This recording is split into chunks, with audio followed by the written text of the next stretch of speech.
Hey there, this is Sam Flegal, and I'm again going to talk about my Liberty or Death painting. If you saw the first video, this is a follow-up to that. So now I'm coming in on the figure, and the first thing I'm doing is I'm glazing in black. Now, if you've been in arts for a while, you'll suddenly go, oh no, he's using black, and a lot of teachers teach that you're not supposed to use black, but black is actually a really great color, particularly for glazing. So if you have a strong drawing, just glaze that black over. It creates a nice warm tone to your darks and immediately establishes. And I'm glazing with Linquin, so it's a quick drying medium mixed with a little bit of odorless mineral spirits. And then I just start going in with opaques, and I'm not using any more Linquin when I come in with the opaques because the Linquin's in the surface, and so it'll get worked into the surface. And so just adding a little bits of blue to make it cool, and then some kind of opaque grays, and just going through rendering the piece. You can see here I'm coming in with a lighter gray, starting to pick out those highlights. I've already mixed all my colors in a palette that's off to the side, and I really like this part of the painting. It's fun to just start rendering and not worry. The other thing is I'm not covering up too much of my drawing at this point, and I think that's important to note. At this stage, I'm still staying kind of safe, and that underdrawing's doing a whole lot of the work for me. I talked in my last video about the importance of having a strong underdrawing, and I really can't stress that enough. Now I'm coming in with not quite a pure white, but a lighter white color. And that's typically how I work. Is I push it dark, then I start adding some midtones, and then I add the highlights in last. And really, I'm going to follow this same thing with the entire armor area, is using those same. Now, I'm already coming in here working on the face, and so people are always interested about painting faces, and the truth is there's a lot of layers involved. But for this first layer, I come in with the darks, and I want her to be kind of a pale blue color.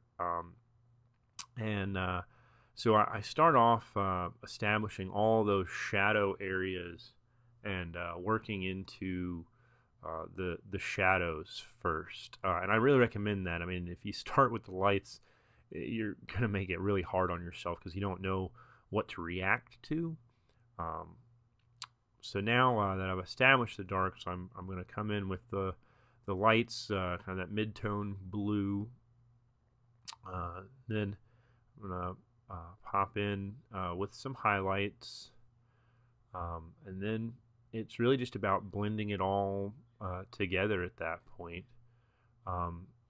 Doing a lot of blending, and then reestablishing more whites, and then you come back into the darks. And so it's just about working that surface. But once again, I want to stress that the drawing underneath is so important to knowing where to place the paints. It's not random. It's not happenstance. It's a meticulous process that's been planned from beginning to end. And so here you can see me come in with a little bigger brush to blend it all out. And then once again, just fiddling with it. It's about that back and forth as you're going through the process.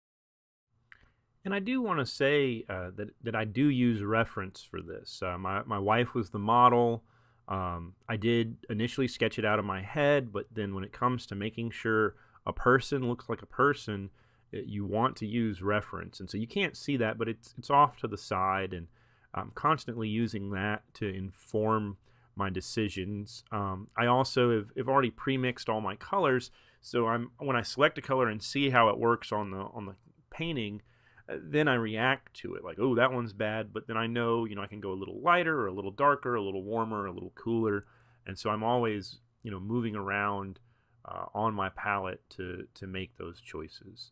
And then, unfortunately, the glare's kind of bad on her neck, so you can't see it real well, but I'm using that same process of glazing in the black, and then adding in opaque grays and opaque blues, and then highlights and all that. And then as I finish her neck, I react back to the face. And that's one thing I want to say, is that one of the most important things about a painting is just make a decision. Just put something on the board, and then you can react to it. And you can either wipe it out, or when it dries, you can paint over it. But so often people get caught up in not making any choices. So make choices. And then here you can see, I posted this up on Instagram. That's the final photo or final image, and there's a little better view of it. So that's it for today. I'm Sam Flegal. Thanks for watching.